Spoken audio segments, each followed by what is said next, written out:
बाद 2 साल तक ये स्तनपान कंटिन्यू रखना है।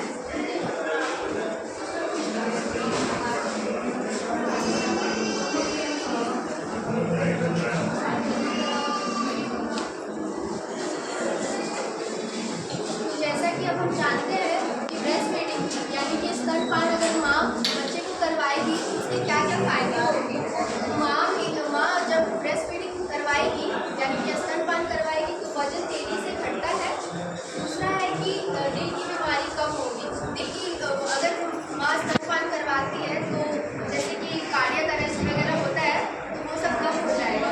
पोस्टमार्टम डिप्रेशन कम होता है। जब माँ स्तनपान करवाती है तो डिलीवरी के तुरंत बाद ही ब्लीडिंग होने का चांसेस जो होता है वो काफ़ी ज़्यादा बढ़ जाता है।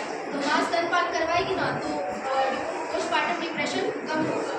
तो गर्भ निरोधक का काम करता है। जब माँ स्तनपान करवाएगी तो प्रेगनेंसी होने का नेक्स्ट प्रेगनेंसी अगर वो चाहती है प्रेग्नेंट होना चाहती है तो वो कम हो जाता है, चांसेस कम हो जाता है। नेक्स्ट हमारा इससे डायबिटीज़ होने का खतरा जो होता है वो कम हो जाता है। नेक्स्ट है आपका कि ब्रेस्ट और ओवेरियन कैंसर नहीं होता है। माँ जब स्तनपान करवाती है तो माँ अगर स्तनपान नहीं करवाएगी बच्चे को तो क्या होता है कि दूध जो होता है वो ब्रेस्ट में ही जम जाएगा तो उससे गाढ़ होने का चांसेस जो होता है वो काफ़ी ज़्यादा